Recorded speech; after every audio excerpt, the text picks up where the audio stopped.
हरे कृष्णा, सभी को दंडवत प्रणाम। वंदेहम श्रीगुरो श्रीयुतपदकमलं श्रीगुरून् वैष्णवान् श्रीरूपं साग्रजातं सैगं श्रीरघुनाथान्वितं तं सजीवं साद्वैतं सावधूतं परिजनसहितं कृष्णचैतन्यदेवं श्रीराधा कृष्णपादान् सैगं ललिता श्रीविशाखान्वितांश ॐ अज्ञानतिमिरान्धस्य ज्ञानाञ्जनशलाकया चक्षुरुन्मीलितं येन तस्मै श्रीगुरुवे नमः। गुरुवे गौरचन्द्राय राधिकाय तदालये कृष्णाय कृष्णभक्ताय तद्भक्ताय नमो नमः। वाञ्छाकल्पतरुभ्यश्च कृपा सिन्धुभ्येव च पतितानां पावनेभ्यो वैष्णवेभ्यो नमो नमः।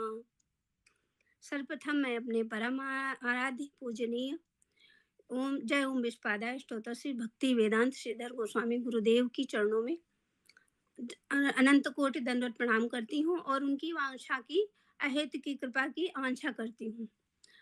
तत्पश्चात अपने परम गुरुदेव जय नित्य लीला प्रविष्ट ओम विश्वपादाष्टोतर श्री भक्ति रूप सिद्धांति गोस्वामी गुरुदेव के चरणों में दंडवत प्रणाम एवं परम जय नित्य लीला प्रविष्ट ओम विश्वपादाष्टोतर श्री भक्ति वेदांत नारायण गोस्वामी गुरुदेव के चरणों में दंडवत प्रणाम करके उनकी अहेत की कृपा की वांछा करती हूँ। उसके पश्चात अपने शिक्षा गुरु संजय प्रभु जी, मल्लिकार्जुन प्रभु जी, उनके भी उनको दंडवत प्रणाम करके सभी वैष्णव वैष्णवी को दंडवत प्रणाम करती हूँ। तो ये श्लोक नंबर 8 उपदेशामृत का मैं करने का प्रयास कर रही हूँ।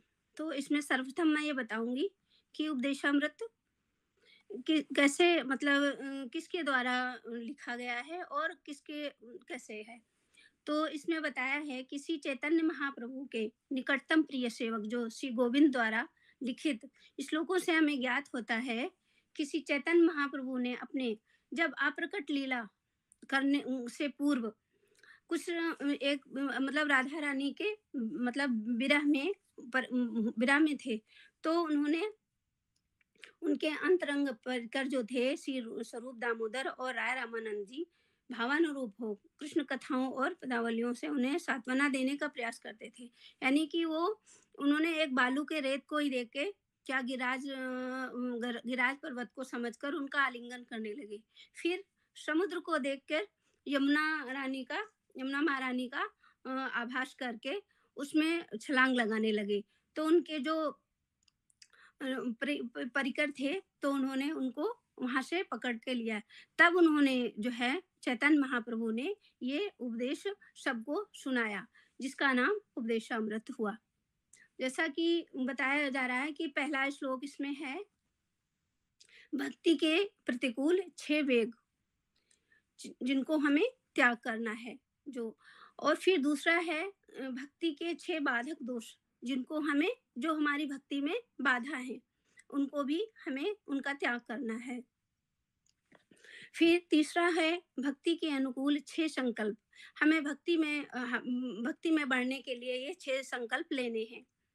चतुर्थ है भक्ति पोषक मतलब हमें जो भक्ति में जो हमें आगे बढ़ने के लिए देंगे पोषक वो क्या है। फिर है पांचवा है मतलब मध्यम भक्त को 3 प्रकार के वैष्णव की सेवा कि हमें मध्यम भक्त की जो है वैष्णव की सेवा किस प्रकार करनी है। फिर 6 है दृष्टि मतलब प्राकृतिक दृष्टि से अप्रकट वैष्णव के दर्शन कि हम जो मतलब अपनी दृष्टि से जो है अप्रकट वैष्णव जो हमारे वैष्णव हैं उनकी उनमें दोष देखना। फिर है कृष्ण नाम को मतलब भजन प्रणाली। और फिर अष्टम है भजन प्रणाली एवं भजन का श्रेष्ठ स्थान यानी भजन के लिए हमारा श्रेष्ठ स्थान कौन सा है। फिर नवा है सर्वश्रेष्ठ भजन स्थान। लगभग ये 3-4 जो श्लोक हैं नवम अष्टम नवम और दशम ये लगभग एक ही है कि सर्वश्रेष्ठ भजन स्थान कौन सा है। फिर 10वां भी श्री कृष्ण का सर्वाधिक प्रिय कौन है। फिर 11वां है कि राधा कुंड की महिमा राधा कुंड की क्या महिमा है। इस प्रकार इसको बताया गया है। तो हम 8वां श्लोक स्टार्ट करते हैं। तो तन्नाम रूप चरितादिषु कीर्तनानु स्मृत क्रमेण रसना मनसि नियोज तिष्ठन् भजेत धनानुरागी जनानुगामी कालम नयेद अखिलम इत्युपदेश सारम। तो इसमें बताते हैं कि ये उपदेशों का मतलब ये इसमें कहते हैं कि भक्त को चाहिए कि वो अपनी रचना और मन को अन्य जगह न लगा के अन्य विषयों से हटाकर श्री कृष्ण के नाम रूप गुण लीला और कथा को के कीर्तन और स्मरण में क्रमशः लगाकर श्री ब्रजमंडल में ही निवास करे। श्री कृष्ण के अनुरागी जनों का अनुगामी मतलब अनुगत्य उनका अनुगत्य कर अपने समस्त समय को व्यतीत करता रहे। यही सारे उपदेश का सार है। तो इसमें बता रहे हैं कि भक्तों को चाहिए कि वो मतलब भक्तों मतलब जो है वैष्णव के अनुगत्य में होके या सीनियर वैष्णव के अनुगत्य में रहकर भजन करें। तो ये कह रहे हैं वो कह रहे हैं कि सुकीर्तनानु यानी कीर्तन कौन कर सकता है? जो जितनी मात्रा में सुनेगा वो उतना ही कीर्तन कर सकता है। यदि सुना ही नहीं है तो कीर्तन वो नहीं बोल सकता। यदि वो कोई हजार गुना सुनता है तो वो क्या बोल पाएगा? बहुत थोड़ा ही बोल सकता पाएगा। अत्यधिक सुनने की आवश्यकता है। श्री रूप गोस्वामी जी कह रहे हैं कि भक्ति में आगे बढ़ने का तरीका वो ज़्यादा से ज़्यादा हरि कथा को श्रवण करे, जिससे कथा श्रवण की इच्छा वो समझो मतलब रुचि के स्टेज पर हो रही है। यदि हमें कथा सुनने में इंटरेस्ट हो रहा है यानी तो हमें रुचि उत्पन्न हो रही है और हम सुनते हैं कि परंतु बोलते नहीं हैं। जैसे कि हमें अपने कोई ले रहे हैं कि सुनते तो बहुत हैं पर बोलने के टाइम पे हम सब कुछ भूल जाते हैं। जैसे कि सांसारिक बातें तो हमें बहुत याद रहती हैं, बट जब भगवान की कथाएं रूप गुण लीलाओं को बारे में हम सुनते रात दिन है लेकिन हमें स्मरण नहीं रहता है या हम बोल नहीं पाते हैं। तो अगर हम हर समय ज़्यादा से ज़्यादा कथा सुनेंगे तो हमारे वो व्यवहार में आ जाएगा और हम कोई भी बात करेंगे तो हरि कथा की चर्चा करेंगे ही। तो भगवान के अनुगामी जन क्या है? ब्रजवासी और ब्रजवासी के जन, जिनके अनुगामिक पूर्वक अपना सारा जीवन व्यतीत करें। यही उपदेशों का सार है। इसलिए भक्त को यहाँ अपनी जीवा को श्री कृष्ण के नाम रूप गुण लीला आदि को भली प्रकार कीर्तन में तथा मन को उनके स्मरण में लगाकर ही ब्रजमंडल में रह वास करें या भक्तों के अनुगत्य में जीवन यापन करना चाहिए। तो यहाँ बताते हैं भक्ति दो प्रकार की होती है, एक वैदी भक्ति और रागानुगा भक्ति। तो श्री कृष्ण के गुण रूप लीलाओं का ध्यान करते करते हम वैदी भक्ति में प्रवेश करेंगे। जैसा कि गुरुदेव के आदेश का पालन करते करते हम धीरे धीरे कृष्ण की लीलाओं के में खोने लगेंगे और हमें कृष्ण लीलाओं का स्मरण होने लगेगा। ऐसी स्थिति हो जाएगी कि वृंदावन हमारा बार बार जब हम भगवान की लीलाएं कृष्ण कथाएं सुनेंगे तो हमारा क्या होगा? वृंदावन बार बार जाने की इच्छा होगी। धाम में जैसे नवदीप या जगन्नाथपुरी जाने की भी इच्छा होगी। वहाँ धाम में वास करने की भी इच्छा होगी। मठ में जाकर कथा सुनने की इच्छा भी वहाँ पे होगी। सेवा में ज़्यादा से ज़्यादा रुचि होगी। हम गुरु वैष्णव के अनुगत्य में सेवा करते करते रागानुग भक्ति में हमारा प्रवेश होगा।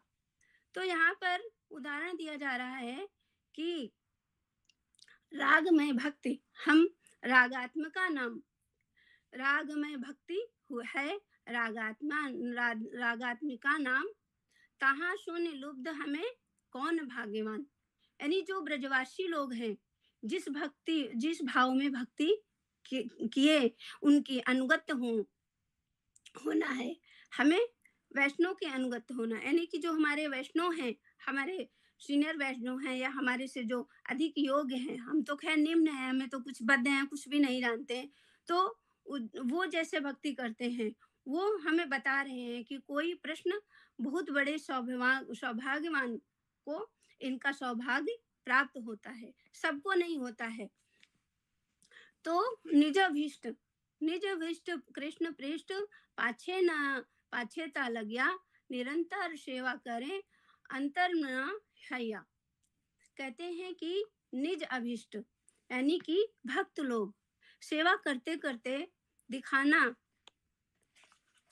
दिखाना जिसे कि प्रशंसा की कामना, यानी कि हम लोग सेवा तो नहीं करते हैं, जैसे कि गुरुदेव या सीनियर वैष्णव वगैरह दिख गए तो हम दिखाने के लिए उनको सेवा करने लगते हैं।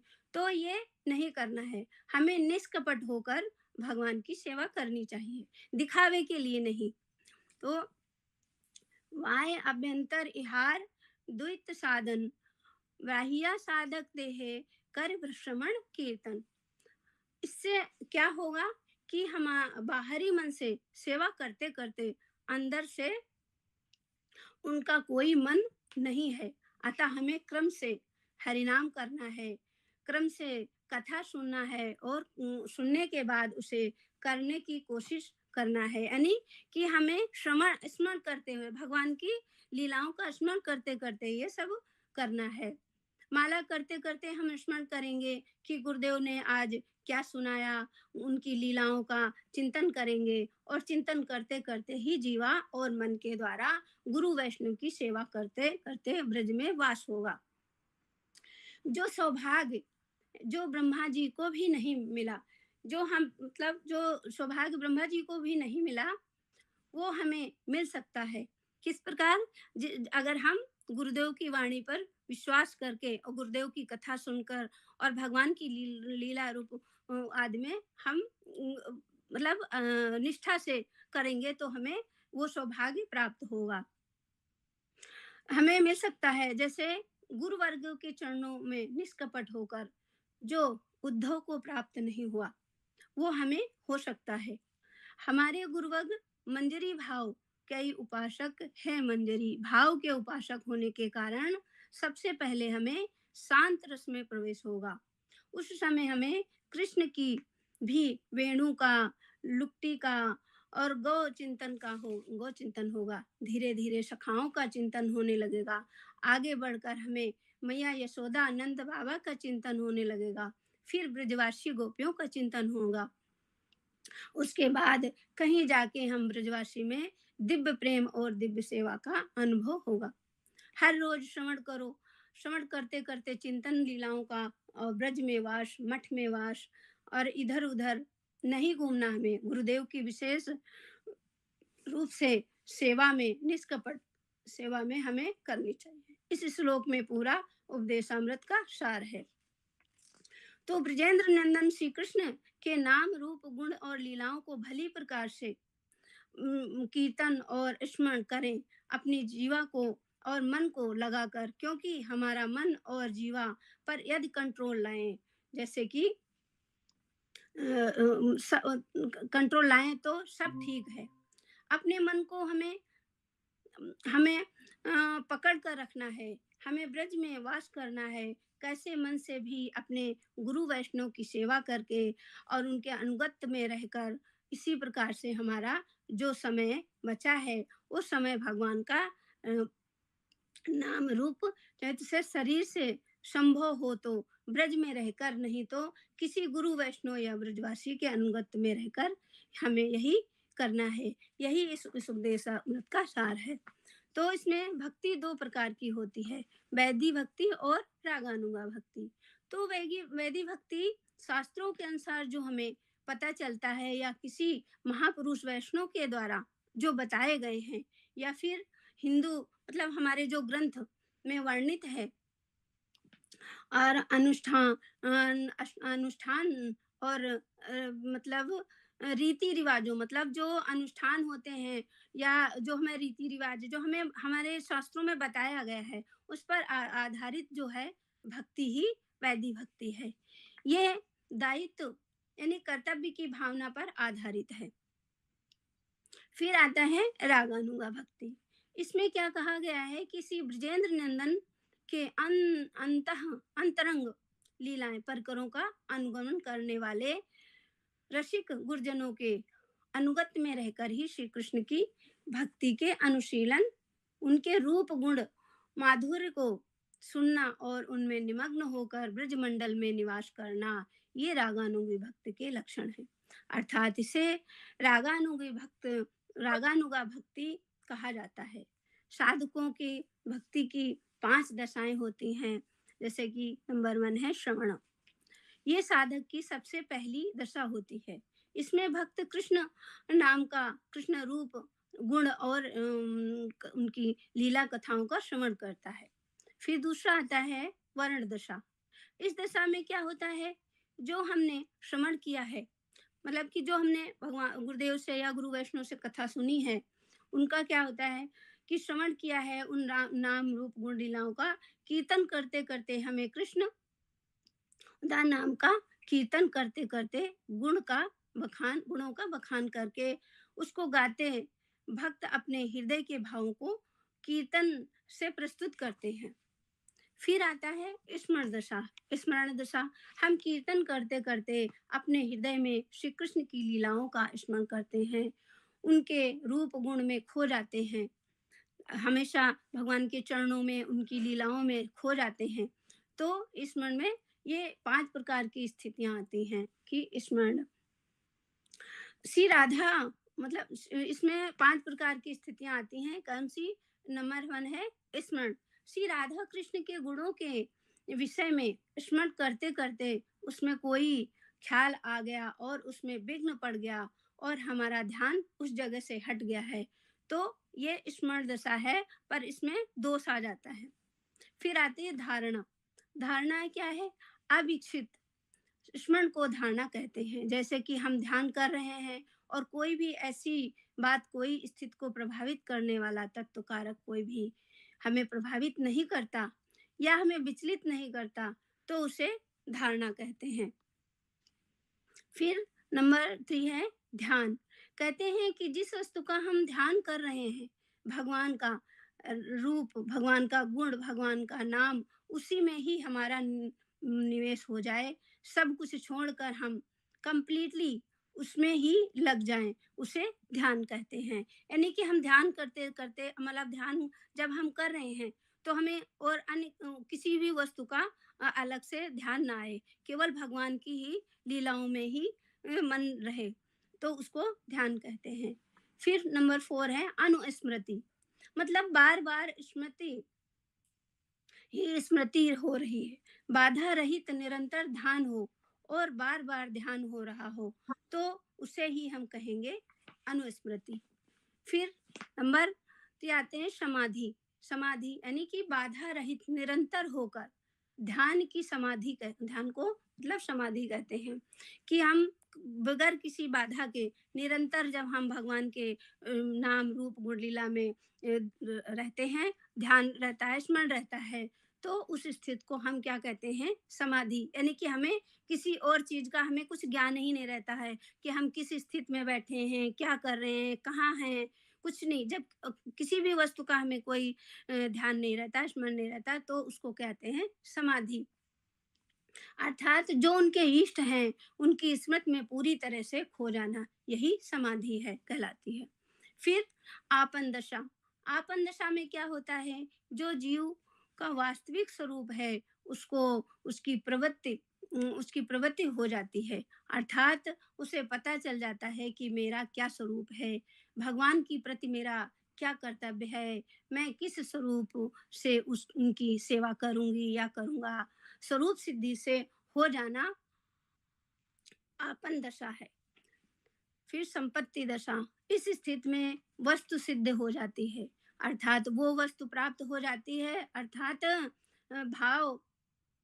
भवन की सेवा प्राप्त हो जाती है। भाव ना भावास, मतलब कि भगवान के मतलब आभास हो जाता है, भगवान के ही सेवा प्राप्त हो जाए, ऐसा हमें संपत्ति दशा में हो। फिर आता है वैध भक्ति। अपनी अन्यान कामनाओं से अभिलाषाओं को छोड़कर शास्त्र, गुरु और शुद्ध वैष्णव के उपदेशानुसार भजन करने पे उन्हें भजन में रुचि पैदा हो जाती है। रुचि किसमें? भगवान के रूप गुण लीला सुनाने में, शुद्ध वैष्णव के वाक्यों में, कथा में। तो फिर वैध मार्ग को छोड़कर रागानुगा भक्ति मार्ग में प्रवेश करते हैं। श्री रूप गोस्वामी जी ने भी यही कहा है कि भक्ति रसामृत सिंधु का मतलब में कहा है, भगवानमयी अर्थात भगवान के प्रति जब हम अपने मन को दे दें, अर्थात उस भक्ति के हृदय में, उस भक्ति रूपी हृदय में जो उनकी सेवा उसमें उसका जो राग है, उसके हृदय में जो भगवान का स्वरूप है, जिस स्वरूप को से उसकी सेवा है, उस प्रकार का जो राग है उसमें उसका आवेश हो जाए, उसे रागात्मिका भक्ति कहते हैं। इसे कोई सखा जैसे इसमें कोई सखा है, उन्हें कहें कि मेरे पिता बन के सेवा करो।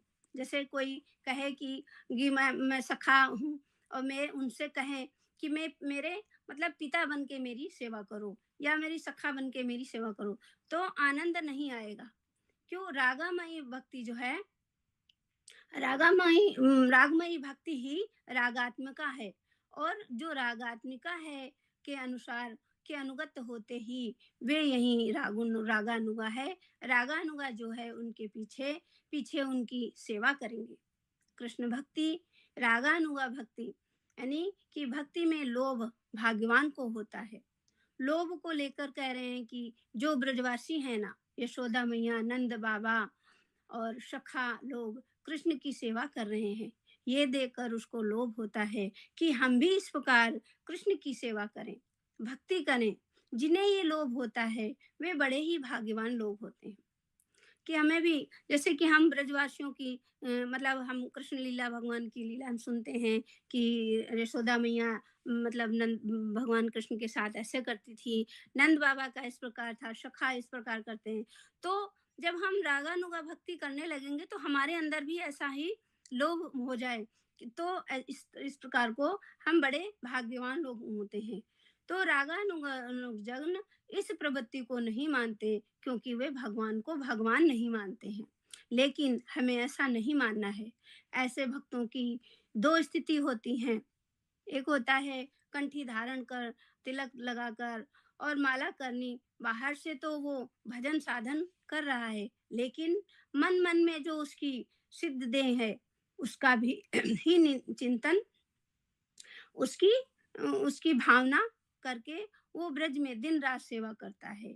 वो कब जब ये स्थित आ जाए, जब अपने जड़ीय शरीर से इस जगत में रहते हैं, हम अपने सिद्ध देह वहाँ जाकर सेवा करते हैं।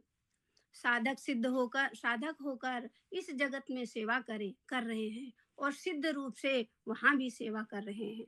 जो ब्रजवासी जन हैं उनसे अनुगत होकर जो उनका भाव है, उस भाव में जो ठीक ठीक रूप में कृष्ण की सेवा करता है, हमारे जो अभीष्ट हैं श्री रूप गोस्वामी जी कहते हैं कि रूप मंदरी पदशई गौरी संपद मोरी संपद यही मोर भजन पूजन। कहते हैं कि सही व्रत, सही तप, सही मोरा मंत्र जाप, मतलब कि हमारा मंत्र जप किसके लिए है? श्री रूप गोस्वामी जी के, शिव गोस्वामी के चरणों से प्राप्त करने के लिए, यानी कि अर्थात जो हमारे अभीष्ट कृष्ण प्रेष्ठ हैं उनकी श्री रूप मंजरी श्री रूप मंजरी के चरणों के प्राप्त करने के लिए है। अर्थात जो हमारे अभीष्ट कृष्ण प्रेष्ठ हैं श्री रूप मंजरी, उन्हीं के पीछे पीछे लग जाओ।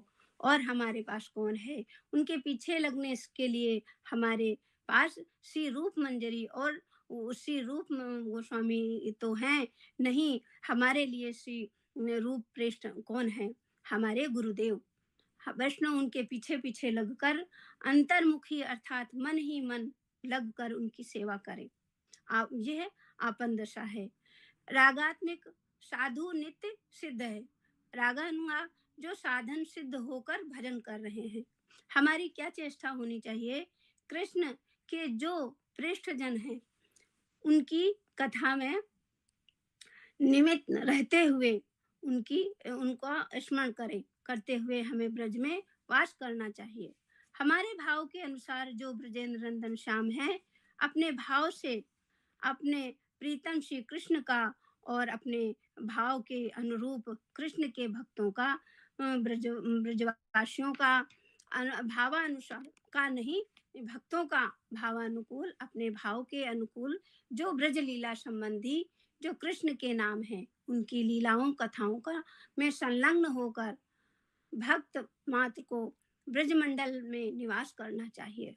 अर्थात संभव हो तो शरीर से, नहीं तो मन से निवास करना चाहिए। अर्थात भगवान गुरुदेव हमारे बताते हैं कि हम, यदि हम, ऐसा ज़रूरी नहीं है कि हम वृंदावन या हम धाम में जाके ही निवास करें तभी हमारी भक्ति या हमें मतलब भक्ति की ओर आकर्षित होंगे। हम मन से भी, हम ब्रजमंडल में और वृंदावन में या अन्य धाम में निवास करके मन से भी, भाव से भी हम कर सकते हैं। तो शरीर में नहीं तो मन से करना चाहिए। अर्थात भगवान की लपटी वेणुओं और गौ श्रृंगार कदम आदि के अनुगत होकर शांत रस वालों को भी दास्य रस रक्तवदन तक दासों के अनुगत होना चाहता है। साख्य रस वाले बलदेव श्री दाम सुदामा इनके अनुगत होकर करना चाहिए। वात्सल्य जो कृष्ण को पुरुष रूप में मानते हैं, यानी कि वात्सल्य रस वाले नंद यशोदा के अनुगत होके भजन कर सकते हैं। श्रृंगार रस से वाले कौन हैं? जैसे कि ललिता, विशाखा आदि उनके अनुगत होकर भाव संबंधी उनकी कथाओं में निमग्न होकर निवास करना। जैसे कि ललिता सखी के संबंध में विशाखा की क्या सेवा है, और श्रीमती राधा रानी इनसे कैसी-कैसी सेवा लेती हैं। श्री राधा कृष्ण के भजन के लिए ब्रजमंडल से बढ़कर कोई स्थान नहीं है। इसलिए ब्रह्मा एवं उद्धव जैसे भक्त श्रेष्ठ भी ब्रज में तृण गुल्म को जन्म लेकर, मतलब तृण संबंध भी जन्म लेकर निवास करने की प्रार्थना करते हैं। यानी कि तृण, अगर हमारा जन्म, जैसे उद्धव कहते हैं कि अगर हमारा तिनके वहाँ की घास के रूप में भी हमारा जन्म हो जाए तो हम धन्य हो जाएंगे। और जो वहाँ घास के रूप में वहाँ पे विराजमान है, निवास करने की प्रार्थना करते हैं। ब्रह्मा जी तो ये भी कहते हैं कि हम ब्रज के बाहर भी कोई भी पत्थर बना दो, जैसे कि वहाँ पे ब्रह्मा जी का पत्थर पहाड़ बना हुआ है जिसकी हम लोग ब्रजमंडल में परिक्रमा करते हैं।